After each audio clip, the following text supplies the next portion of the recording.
So as a church, we've spent a lot of time on Hebrews 11 the past few months, and so I promise not to belabor Hebrews 11 too much, given that fact, but I do think it's important that we spend time in Hebrews 11. It's one of those chapters where most of us are familiar with it, but probably every time we come to it, there's something new to learn. So, as we indicated last week, what happens in Hebrews 11 is kind of a progression through the Old Testament. So in the first 3 verses, he's bringing up Genesis 1, and then he brings up Abel and Cain, that's Genesis 4. Then he brings up Enoch, that's Genesis 5. Then he brings up Noah, that's Genesis 6. And we got to verses 8 through 12. We read this but didn't spend much time on it last week, so I'll just finish up some final thoughts and then move on. But now we're moving on to Genesis 11 and 12 with Abram/Abraham and telling his story now. So remember, Hebrews 11 is all about what it means to have faith and all these examples from the Bible of faith. By faith, Abraham, when called to go to a place he would later receive as his inheritance, obeyed and went. And he did not know where he was going. By faith, he made his home in the promised land like a stranger in a foreign country. He lived in tents, as did Isaac and Jacob, who were heirs with him of the same promise. For he was looking forward to the city with foundations, whose architect and builder is God. And by faith, even Sarah, who was past childbearing age, was enabled to bear children because she considered him faithful who had made the promise. And so from this one man, and he as good as dead, came descendants as numerous as the stars in the sky and countless as the sands on the seashore.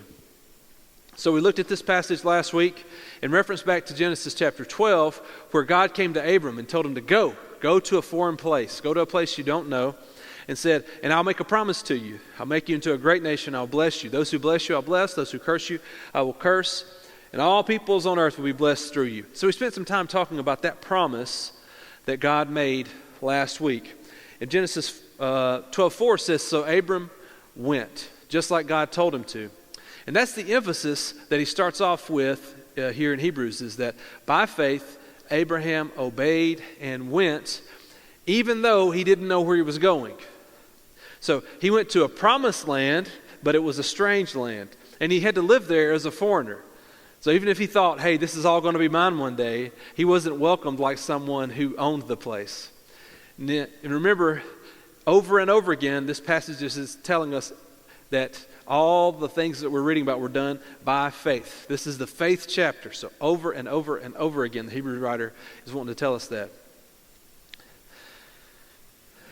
He made his home in a promised land that was really more promised for his descendants than promised for him. And so he had to live like a stranger in his own country. And it says that he lived in tents. So he didn't get to go and live like someone who was permanently settled in that land, but he lived in a tent. And so did Isaac and Jacob, by the way. They never got to settle there in some kind of firm, established way.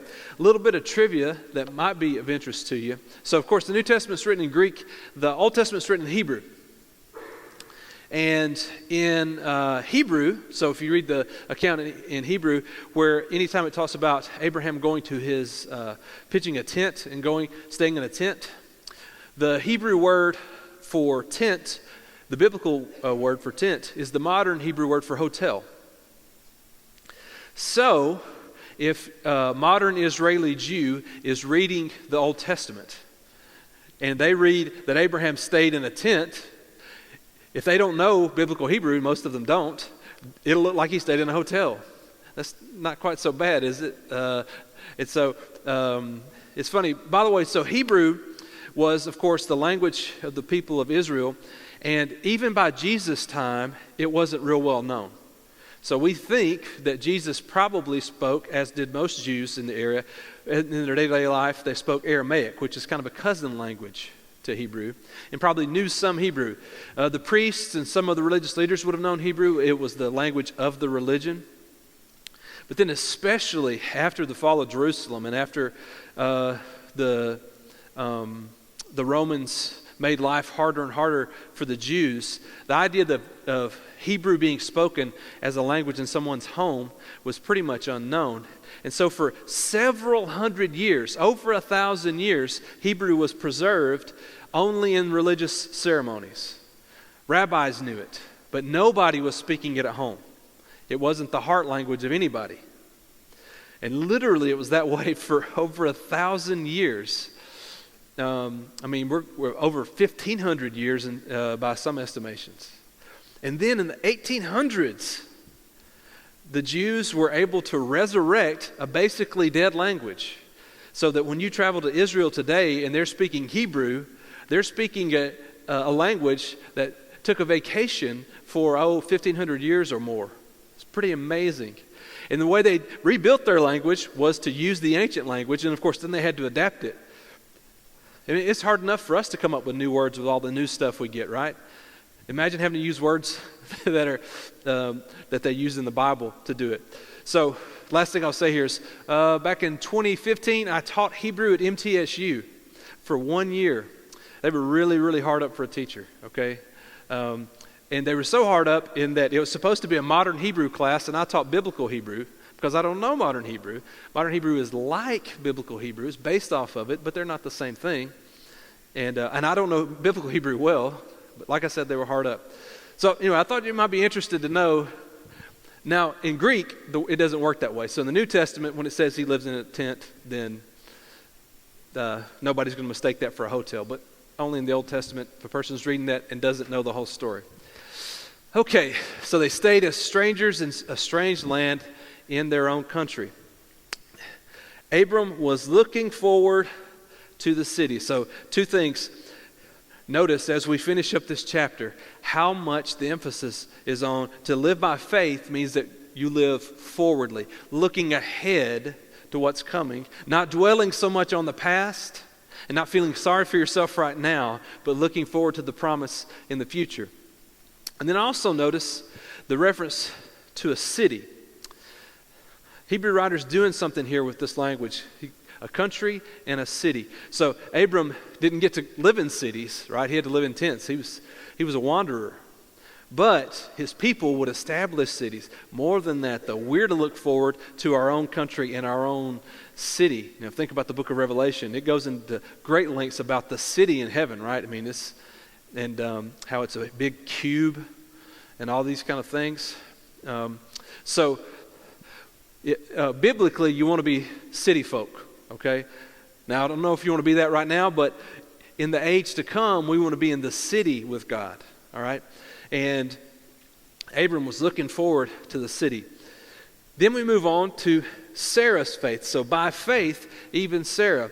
Now, if you get in the nitty-gritty of this, you'll see some translations actually translate it that it was Abraham's faith we're talking about here in verse 11. And that's probably not right. Most translations will translate it this way. The emphasis is on Sarah. Either way, the fact that Abram was 99 years old and Sarah was 90 years old when God said, I'm going to bless you with a son.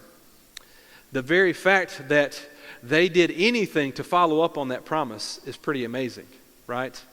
So without getting into all the details, it says that Sarah, she was past childbearing age. She was 90 years old.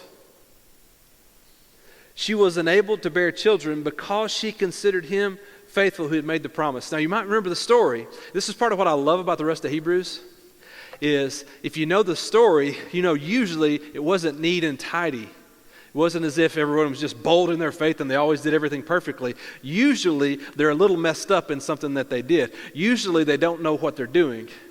And Sarah's a good example of that. What happens when she hears that she's going to have a son when she's 90 years old? She laughs. There's these three strange men that somehow represent God. They visit Abram and they mention the fact that you're going to have a son, and Sarah laughs. Then one of the men says, why did you laugh? And she said, I didn't laugh. He said, yes, you did laugh. It's a weird little story. They're arguing over whether or not she laughed. But it's clear that Sarah at that moment thought it was ridiculous. However, what's not said, and again, let's not get too graphic here, was the fact that Abram and Sarah did have to go ahead and help God fulfill that promise, right? So that when Abram's 100 years old, they have a son together. But let's also remember that Abram thought or Sarah thought she had a solution to the whole problem long before this, right? Because they already had the bright idea that Abram could have a son with Sarah's servant. And so that had already happened, right? Ishmael was already a person. So it wasn't as if there wasn't a son, but the son that God promised through Sarah, they, through faith, obeyed. And it says, so from this one man was a great nation made. And I love it how it says, and he was as good as dead. So I don't get the impression that at 100 years old you looked at him and thought, well, he's 25 years old. No, he was as good as dead, but God was preserving him for a reason. So, and he made his descendants as numerous as the stars in the sky and countless as the sands on the seashore, a direct promise from God in Genesis 22:17. So, Hebrew writer again is referring back to the book of Genesis. So let's pick up now in verse 13. All these people were still living by faith when they died. They did not receive the things promised. They only saw them and welcomed them from a distance, admitting that they were foreigners and strangers on earth. People who say such things show that they are looking for a country of their own. If they'd been thinking of the country they had left, they would have had opportunity to return. Instead, they were longing for a better country, a heavenly one. Therefore, God is not ashamed to be called their God, for he has prepared a city for them. So he starts off by saying all these people were still living by faith when they died. Now, who are these people? Well, if you look at the Bible commentaries on this, they're kind of split. Some say we're talking about all the people that have been mentioned in Hebrews 11 so far. And in one sense, that works, right? Because certainly it's the case that Noah and Enoch were living by faith, even though technically Enoch didn't die. Anyway, that they were examples of faith. But specifically here, it says that though they were living by faith when they died, that they hadn't received the things promised. They only saw them and welcomed them from a distance.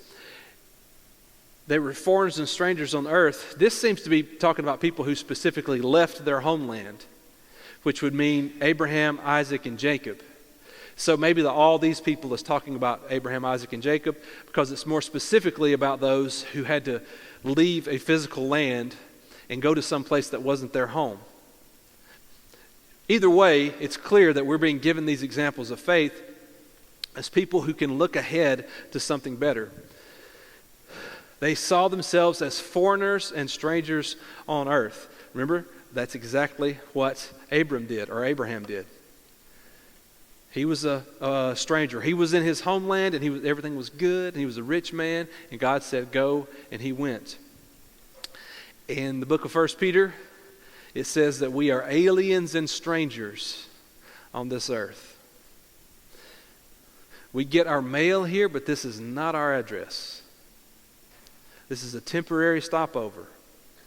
And so, God forbid we ever love any place on earth like what's promised to us. This is not our home. So don't get too comfortable here. That's the point, right? They weren't comfortable here. They lived as aliens and strangers, or foreigners and strangers, looking for a country of their own. Looking forward to the real promised land, it would say it was a better country, a heavenly one. So when I was in college, one day we get a knock on the door, and there are a couple of representatives of the Church of Jesus Christ of Latter-day Saints. It's a couple of Mormon missionaries. You ever had Mormon missionaries knock on your door before? Probably most of us have had that. It's kind of one of the experiences of the modern day world. Mormons do missions, right? And they're serious about them. So, of course, I was at the time I was a college student. Yeah, I don't think I'd entered ministry yet. So I was just a college student, but I was serious about my Bible. And probably when that happens today, I probably won't have as much patience with folks like that. But I thought it would be interesting to engage them. And so I wound up getting in probably a 1 month study with these folks. And of course, they're trying to convert me and I'm trying to convert them. And I'll never forget the point at which they said, all right, we're done with you. And they got to call in somebody else, all right? And we're talking about who gets to go to heaven, okay? And we'll just say that Mormon theology has a different idea of who's in heaven and this kind of stuff. And that Abraham's not in heaven. And I thought, that's weird. Why is Abraham not in heaven, right? And I remembered I'd just been studying on my privately Hebrews chapter 11. By the way, I just noticed this. That says Genesis 11. And none of you're all looking at it and thinking, Michael, why'd you put Genesis 11 on that? I might do that on every slide. Just forgive me. It should say Hebrews 11. Now, back to what I was saying. I've been reading Hebrews 11, and I remembered that it said that Abraham was among these people, was looking for a better country, a heavenly one. I remembered that. And so I showed them that verse, and I remember those guys being like, They didn't have a clue what to say to that one. It was one of those gotcha moments. And so literally they called in an elder, or they were elders, so they called in someone who was more seasoned. And then we had one more meeting, and it was pretty clear. They thought I was not worth the effort anymore. So I don't know why some would say Abraham's not in heaven. But anyway, notice, just like Abraham wanted a better country, he was looking forward to a city. God has prepared a city for them, for all of us in heaven. And he's not ashamed to be called their God, which is an interesting way to say that, isn't it? It's one thing for you not to be ashamed of your God, but it's another for him not to be ashamed to look down and say, I am your God, because they had faith. So let's continue on with the Abraham story. By faith, Abraham, when God tested him, offered Isaac as a sacrifice. He who had embraced the promises was about to sacrifice his one and only son, even though God had said to him, it is through Isaac that your offspring will be reckoned. Abraham reasoned that God could even raise the dead, and so in a manner of speaking, he did receive Isaac back from death.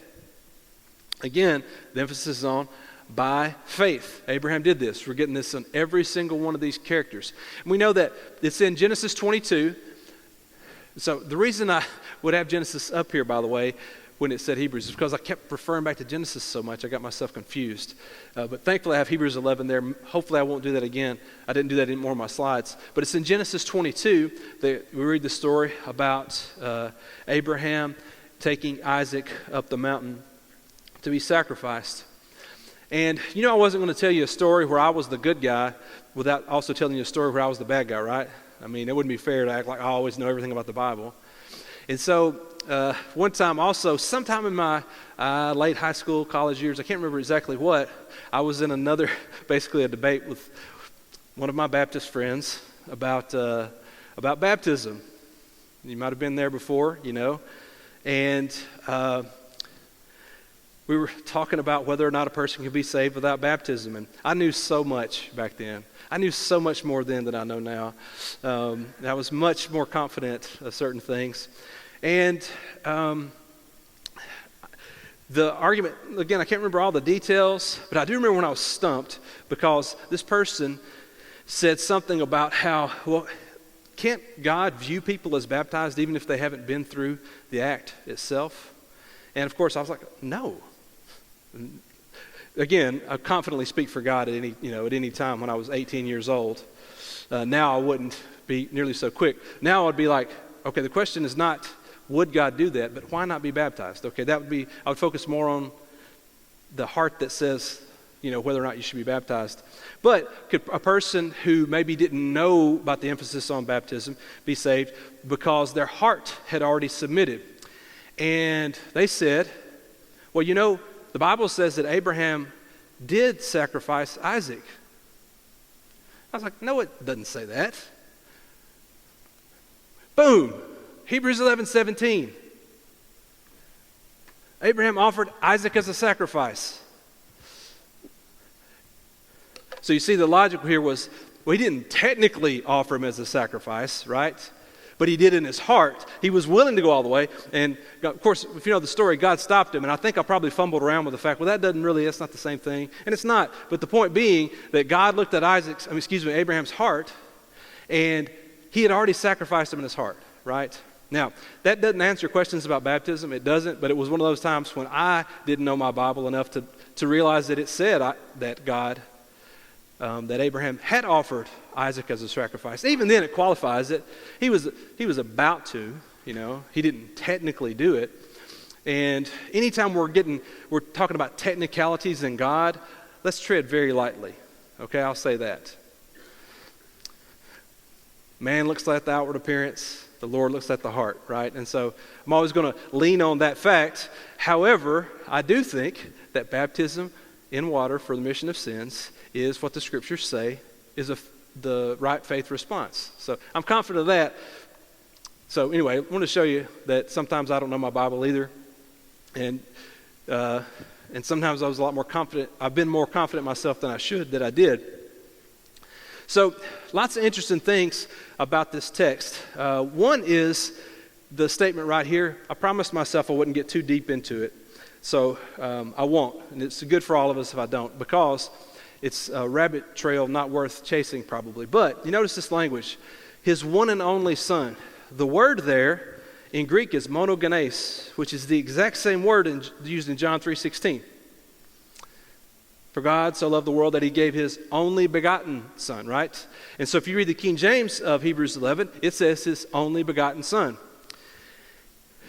Well, if you remember when other translations came out, especially the NIV, way back in the 70s, okay, I'm not talking about an updated version of NIV, when it came out in the 70s and said that Jesus was the only son, or one and only son. Some people were really upset by that because they think only begotten entails something much more theological than just one and only son. Part of the problem with thinking that only begotten somehow sets Jesus as says something about Jesus theologically rather than physically is that the word doesn't really mean all that. So Abraham was ready to sacrifice his only begotten, his one and only son. Did Abraham already have sons when Isaac came along? Yes, he already had a son. Isaac wasn't his one and only son. That word monogenes probably best translated as unique, one of a kind. So monogenes, the word mono. So mono means singular. On your stereo, back when we had those, remember you had mono and you had stereo. Mono means single. And then genes means of a kind, which is where we get our word gene from. It's of a kind or of a family. So Jesus isn't God's only son in the most technical sense because God has all kinds of sons and daughters, right? I mean, we're called sons and daughters of God. But he is unique in the way that he is a son of God. Likewise, Isaac isn't his only son. Technically, he is, however, unique in that he is the son of the promise, right? So he does have a unique place in that. So he sacrifices one and only son, his unique son. Anyway, Hebrews 11 comes into the discussion of John 3:16 and how you translate it. Just pointing that out to you. Okay, so now moving on.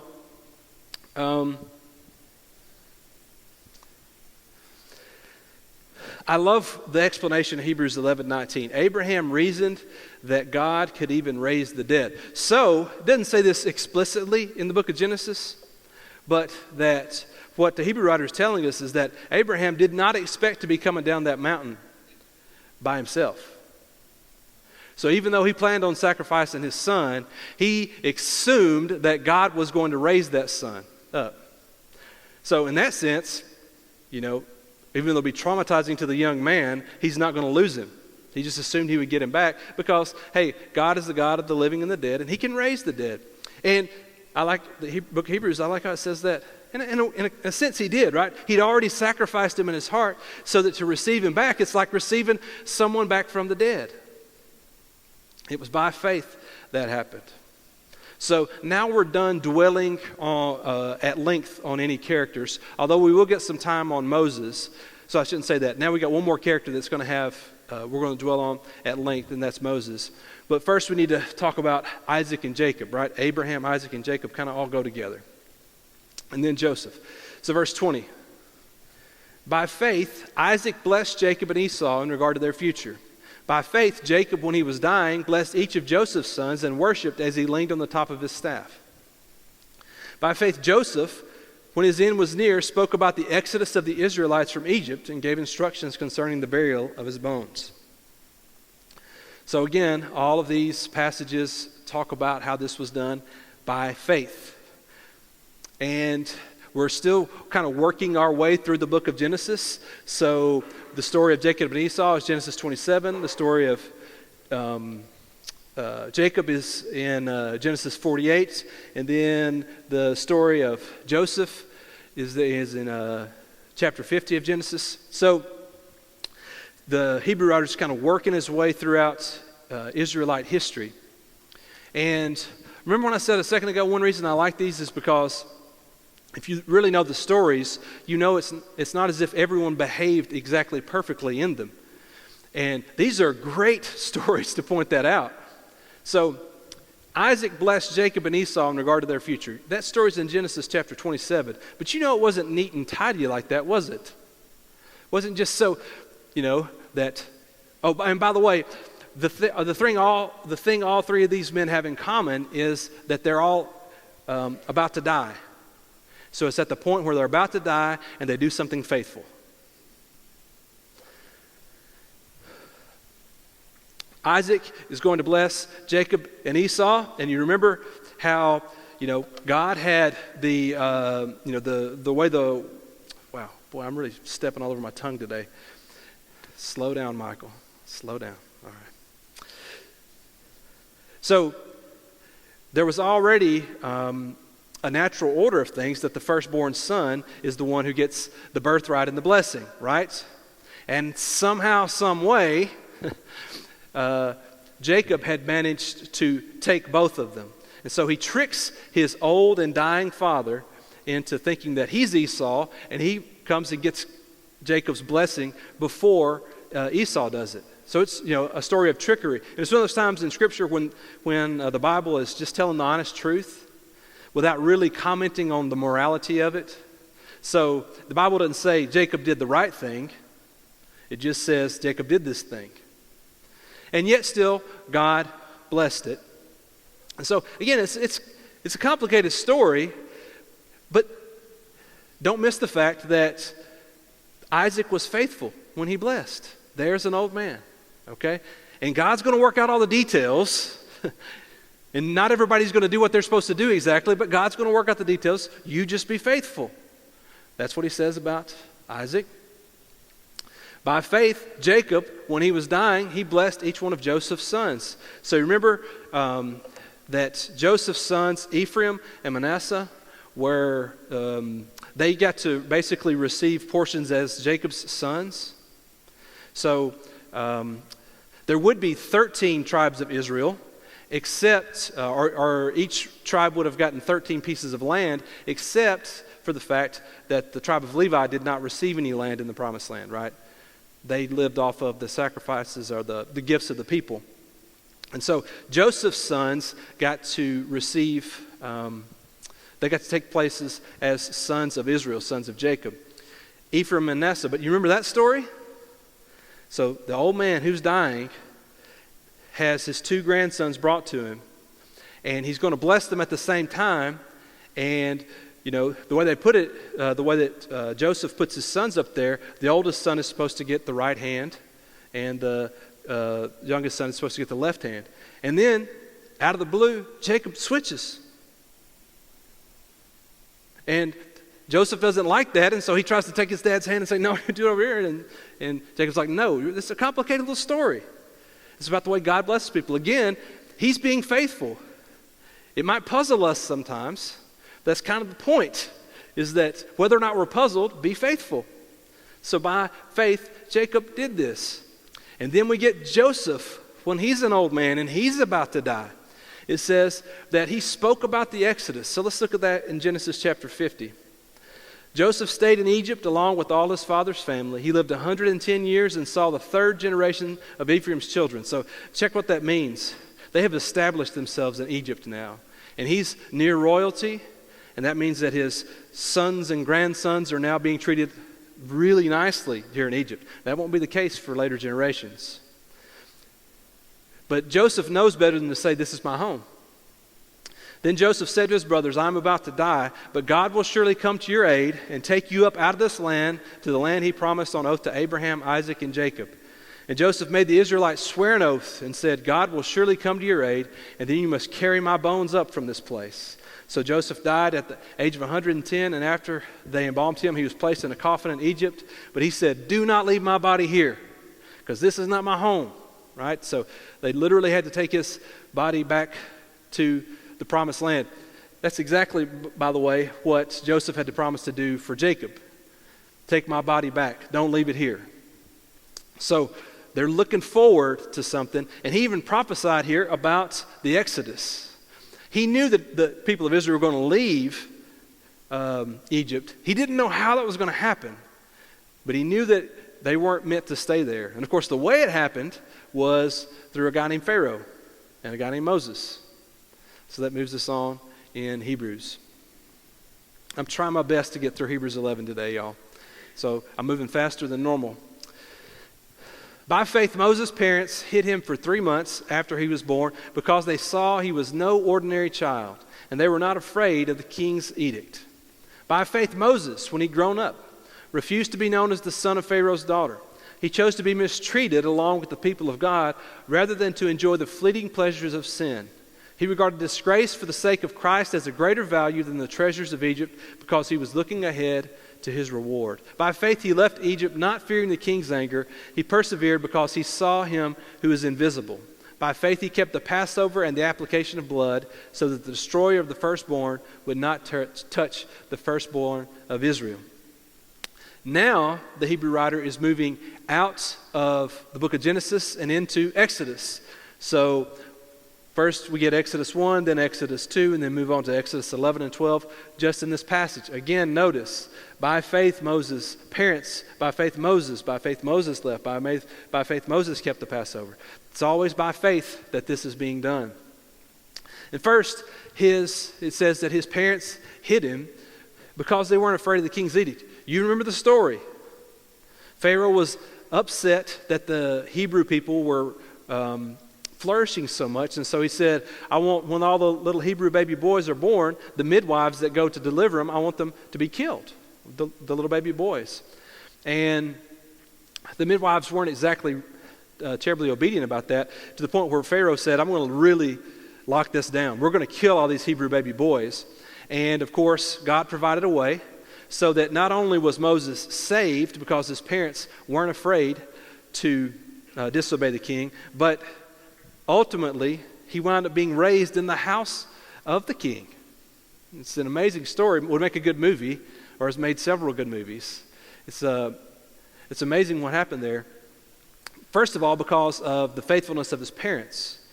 And so he's raised by Pharaoh's daughter. He's raised in the king's palace. And it says that he refused to be known by that. And that would have been good. You know, wouldn't it have been amazing when you look at all the Egyptian relics and all the lists of pharaohs and all that kind of stuff? What if Moses hadn't obeyed and instead just wound up as one of those kings? I mean, sure, he would have monuments built to him, right? And then, by the way, one of the interesting things about these Egyptian monuments that they find, thousands of years old, a lot of times they'll find them and the faces will be all scratched off. That's because the next pharaoh didn't like the previous pharaoh, so they'd have them all their relics desecrated and that kind of thing. But the fact that Moses, he didn't want that legacy. He could have had it though. Instead, he went and lived in the wilderness, and he basically had to say, "I am not that." And God instead used him to ultimately raise up the people of Israel to greatness. So he refused to be known that way. So now we're talking about not his parents' faith, but his faith. It says he chose to be mistreated. He regarded disgrace. Remember, we're talking about in the book of Hebrews, people who are Jewish Christians who are facing persecution. And now they're being reminded that to have faith means that sometimes you choose the more difficult path.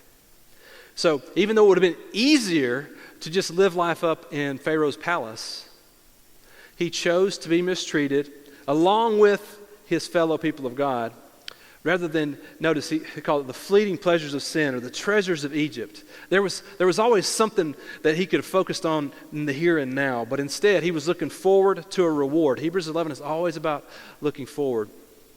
And so, by faith, it's only by faith that you believe there is a reward to be had.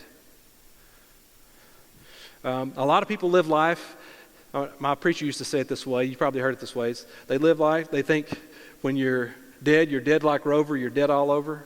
You heard that before? The whole idea is that this life is all there is, so you live it up because there's nothing more. It takes faith to believe something else, doesn't it? To say there's something worthwhile past the fleeting pleasures of sin, past the treasures of Egypt, so that there's nothing in this life that is worth sacrificing my faith for.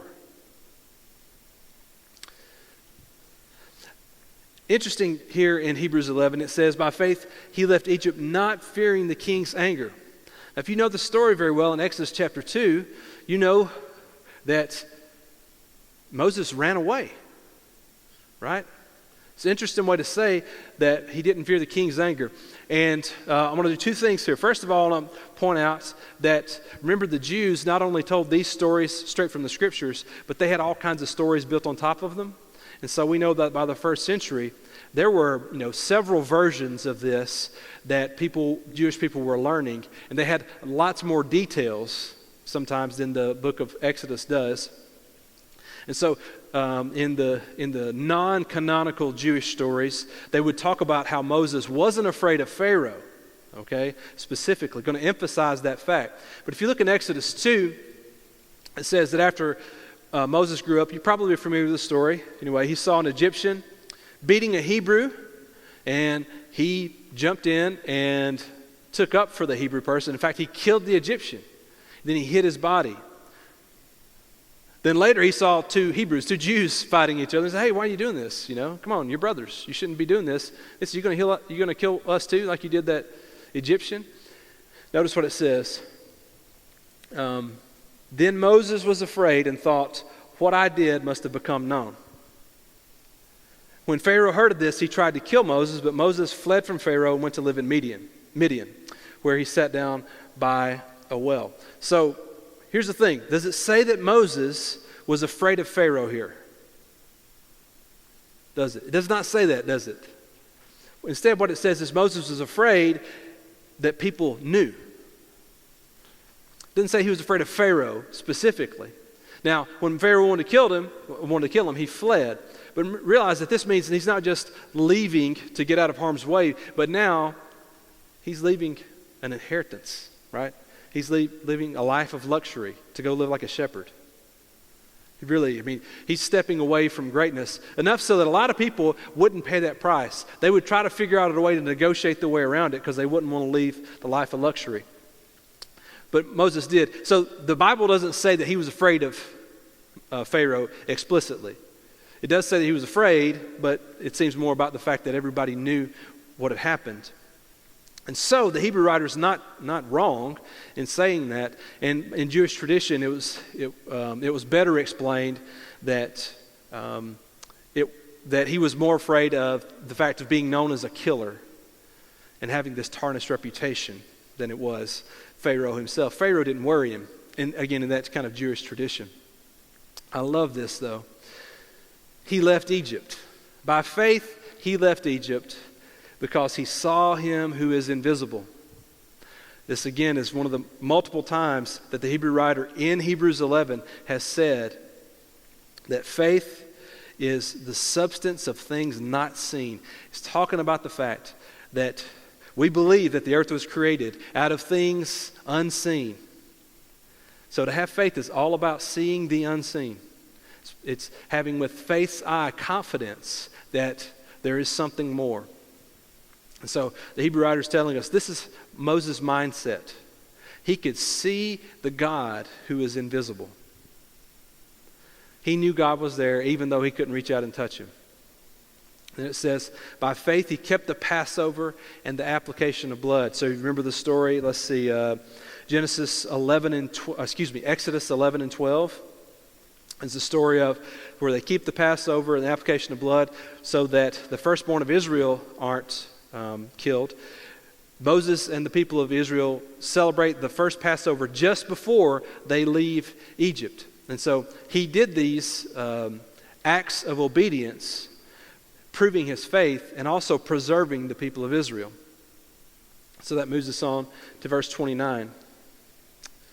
By faith the people passed through the Red Sea as on dry land, but when the Egyptians tried to do so, they were drowned. By faith the walls of Jericho fell after the army had marched around them for 7 days. By faith the prostitute Rahab, because she welcomed the spies, was not killed with those who were disobedient.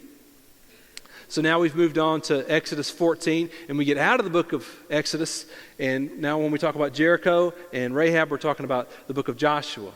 So again, kind of moving our way through Israelite history. Again, it's by faith that all these things happened.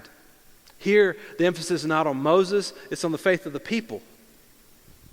Because they passed through the Red Sea. Moses is the one who parted the waters, but they still had to have the faith to pass over, to walk and to trust that God was going to save them from that army, from the Egyptian army.